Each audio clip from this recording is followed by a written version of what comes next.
से एक नेटो देश पर हमला किया तो यकीन मानिए रूस को एक साथ 32 देशों से सीधी जंग करनी पड़ेगी। पुतिन के एक बेहद करीबी ने दावा किया है कि रूस किसी भी वक्त पश्चिमी देश पर हमला कर सकता है। पुतिन के इस राइट हैंड ने यहां तक कह दिया है कि नेटो को रूस से जंग करना बेहद भारी पड़ने वाला है।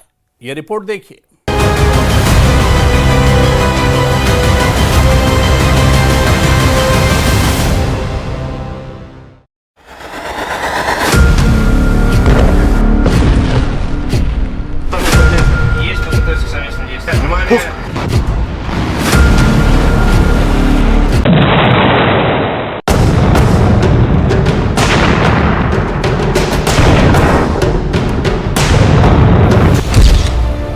नेटो पर किसी भी वक्त रूस का सीधा हमला।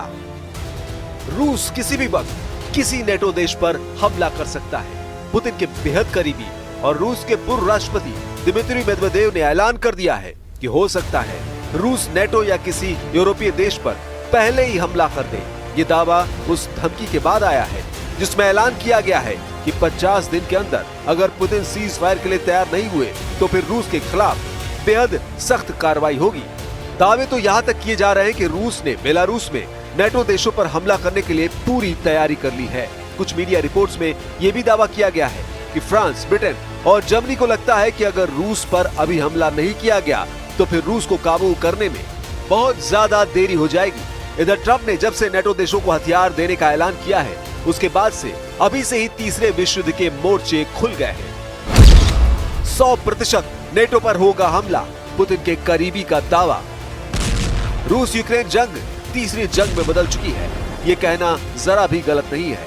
इस वक्त यूक्रेन के पास हारने को कुछ भी नहीं बचा है, जबकि दूसरी तरफ ट्रंप की शह पर नेटो और यूरोपीय देश रूस पर हमला करने की तैयारी में जुट गए हैं।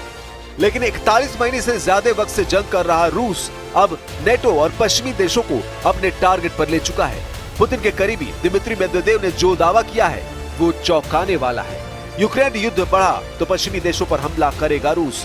पूर्व रूसी राष्ट्रपति की धमकी से तीसरे विश्व युद्ध की आहट सुनी जा सकती है। रूस के पूर्व राष्ट्रपति और राष्ट्रपति व्लादिमीर पुतिन के खास दिमित्री मेदवेदेव ने यूक्रेन जंग से जुड़े खतरे की ओर इशारा कर दिया है। कहा, पश्चिमी देशों के दिए हथियारों के कारण यूक्रेन में तनाव बढ़ा और लड़ाई भीषण हुई तो पश्चिमी देशों को रूस के हमले झेलने के लिए तैयार रहना होगा।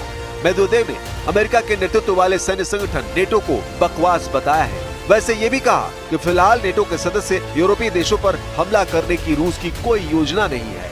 मेदवेदेव ने यह बयान रूस की सरकारी न्यूज एजेंसी तास को दिए एक साक्षात्कार में कही है।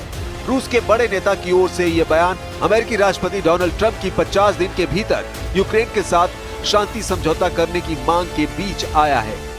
मेदवेदेव ने साफ किया कि यदि नेटो ने रूस को नुकसान पहुंचाने की कोशिश की और स्थिति बिगड़ी तो रूस उन्हें पूरी ताकत से जवाब देगा। इस बारे में पश्चिमी देशों के नेताओं की जो सोच और बयान है वे मूर्खतापूर्ण है। जेलेंस्की की परमाणु चाल, एटमी जंग से बचेगा यूक्रेन। पिछले 32 घंटों में रूस यूक्रेन जंग में कुछ ऐसा हुआ है जिसने रूस को मजबूर कर दिया है कि वो परमाणु जंग करे। हैरानी की बात तो यह है कि राष्ट्रपति जेलेंस्की भी चाहते हैं कि रूस ऐसी एटमी जंग शुरू करे कि मजबूरी में यूक्रेन को बचाने के लिए अमेरिका, ब्रिटेन, फ्रांस, जर्मनी समेत नेटो के सभी 32 देशों को रूस के खिलाफ मोर्चा खोलना पड़े। जानकारों के दावों के मुताबिक यूक्रेनी सेना ने जानबूझकर रूस के परमाणु ठिकानों और एटमी फैसिलिटी पर मिसाइल और ड्रोन से हमले किए हैं। यूक्रेन अच्छी तरह से जानता है कि पुतिन का रूस यूक्रेन के हर तरह के हमले बर्दाश्त कर सकता है, लेकिन अपने परमाणु ठिकानों पर यूक्रेन के हवाई हमलों को रत्ती भर बर्दाश्त नहीं करेगा। इसलिए यूक्रेन पिछले 32 घंटों से रूस पर ऐसे हमले कर रहा है जिससे रूस के परमाणु ठिकानों को भारी नुकसान पहुंचे। जरा देखिए यूक्रेन ने कहां-कहां रूस में परमाणु ठिकानों पर हमले किए थे।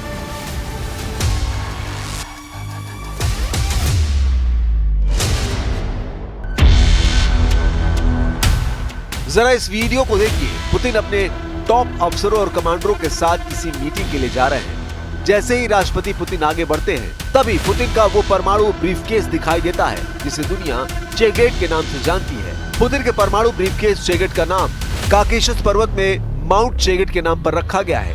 रूसी रक्षा मंत्री और जनरल स्टाफ के प्रमुख के पास भी ऐसा ही ब्रीफकेस होने का दावा किया जाता है। ये परमाणु ब्रीफकेस इलेक्ट्रॉनिक कनेक्टिंग डिवाइस है जो राष्ट्रपति को शीर्ष सैन्य अधिकारियों और फिर रॉकेट बलों से जोड़ता है। अब आप ये भी जान लीजिए कि पुतिन यूक्रेन के ताजा हमलों के बाद परमाणु ब्रीफकेस चेगेट को एक्टिव क्यों कर रहे हैं। खबरों के दावों के मुताबिक राष्ट्रपति पुतिन का परमाणु ब्रीफकेस 24 घंटे पुतिन के साथ मौजूद है। दावा किया जा रहा है कि पुतिन ने लगभग 3 महीने से ही रूस के एटमी हथियारों को फुल एक्टिव कर दिया है। अब बस पुतिन के सिर्फ 2 बटन दबाने से यूक्रेन से लेकर यूरोप तक भस्म हो जाएंगे। दावे किए जा रहे हैं कि चेगेट परमाणु ब्रीफकेस में एक सफेद लॉन्च बटन और लाल कैंसिल बटन है। अगर रूस को लगता है कि उस पर परमाणु हमला होने वाला है तो राष्ट्रपति पुतिन ब्रीफकेस के जरिए जनरल स्टाफ कमांड और रिजर्व कमांड यूनिट्स को सीधे लॉन्च ऑर्डर भेजेंगे जो परमाणु कोड रखते हैं। ऐसे आदेश अलग अलग संचार प्रणालियों से रणनीतिक रॉकेट बल इकाइयों तक तेजी से पहुंचते हैं जो फिर संयुक्त राज्य अमेरिका और यूरोप पर हमले शुरू कर देंगे। अगर पुतिन ने सफेद बटन दबा दिया तो ये मान लीजिए यूक्रेन के साथ साथ यूरोप भी भस्म हो जाएगा। हालांकि पुतिन आखिरी वक्त में भी लाल बटन दबाकर परमाणु हमला कैंसिल कर सकते हैं। रूस के पास दुनिया में परमाणु बमों का सबसे बड़ा भंडार है। रूस को ये परमाणु हथियार सोवियत संघ से विरासत में मिले हैं। दिलचस्प बात यह है कि सोवियत संघ के टूटने के बाद यूक्रेन को भी हजारों परमाणु हथियार मिले थे, लेकिन वो सारे बाद में रूस के पास आ गए। फेडरेशन ऑफ अमेरिकन साइंटिस्ट यानी FAS के मुताबिक पुतिन के नियंत्रण में वर्तमान में 5,580 परमाणु हथियार हैं। FAS के अनुसार इनमें से लगभग 1200 को हटा दिया गया है, लेकिन वे काफी हद तक बरकरार हैं। लगभग 4,380 परमाणु हथियारों को ऑपरेशन फोर्सेस के लिए भंडार में रखा गया है। एटमी बंकरों में रखे गए परमाणु हथियारों में से 1,710 स्ट्रेटेजिक वॉरहेड्स हैं, जिसमें लगभग 870 जमीन से हमला करने वाली बैलिस्टिक मिसाइलों से लैस है, जबकि 640 पनडुब्बी से लॉन्च होने वाली बैलिस्टिक मिसाइलों से लैस है और बाकी 200 भारी बमवर्षकों के ठिकानों पर तैनात है। इधर दूसरी तरफ पुतिन के बेहद करीबी और रूस के विदेश मंत्री सर सर्गेई लावरोव ने वैसे तो कई बार यूक्रेन, अमेरिका और नेटो का नाम लेकर परमाणु धमकी दी है, लेकिन इस बार सर्गेई लावरोव ने डंके की चोट पर कह दिया है कि रूस और उनके सहयोगियों की सुरक्षा के लिए अगर जरूरी हुआ तो परमाणु विकल्प से पीछे रूस नहीं हटेगा। रूसी राज्य समाचार एजेंसी टैस की रिपोर्ट के मुताबिक रूसी विदेश मंत्री लावरोव ने रूसी टेलीविजन पर धमकी देते हुए कहा, हमारे संकल्प और धैर्य की परीक्षा लेने वाले देश अच्छी तरह से जान लें, मॉस्को किसी भी आवश्यक तरीके से अपने राष्ट्रीय हितों की रक्षा जरूर करेगा। लावरोव ने दो टूक कहा, हमारा उद्देश्य परमाणु हथियारों के उपयोग के जोखिमों को बढ़ाना नहीं है, लेकिन अगर रूस के हितों पर गंभीर आंच आई तो कुछ भी संभव है। The United States and the allies of the United States who also provide this long-range weapons to the Kyiv regime, they must understand that we would be ready to use any means not to allow them to succeed in what they call strategic defeat of Russia. लेकिन ये भी 100% सच है कि Ukrainian union और NATO की तमाम मदद के बाद भी रूस यूक्रेन जंग जीत रहा है। जिस तरीके से रूस बड़े इलाके पर कब्जा कर रहा है वो हैरान करने वाला है। जरा रूस के जनरल स्टाफ के प्रमुख वालेरी गेरासिमोव का ये वीडियो देखिए। 14 जुलाई के इस वीडियो में रूस के जनरल स्टाफ के प्रमुख वालेरी गेरासिमोव को पूर्वी यूक्रेन के डोनेस्क क्षेत्र के पोक्रोवस्क इलाके में देखा जा सकता है। रूस के जनरल स्टाफ के प्रमुख वालेरी गेरासिमोव पूर्वी यूक्रेन के इलाकों में रूसी सेना का हौसला बढ़ाने पहुंचे थे। गेरासिमोव को नक्शे पर यूक्रेनी इलाकों पर किए गए कब्जों को देखते हुए साफ देखा जा सकता है। हम आपको बता दें, पोक्रोवस्क जिसे रूस सोवियत काल के अपने नाम कास्नो आर्मेइस से पुकारता है, पूरे डोनेस्क क्षेत्र पर नियंत्रण हासिल करने में जी जान से लगा हुआ है। क्रीमिया, लुहांस्क क्षेत्र, डोनेस्क, ज़पोरिजिया और खेरसोन क्षेत्रों का 70% से अधिक और खार्किव और सुमे क्षेत्रों के कुछ हिस्से रूस के कब्जे में आ चुके हैं।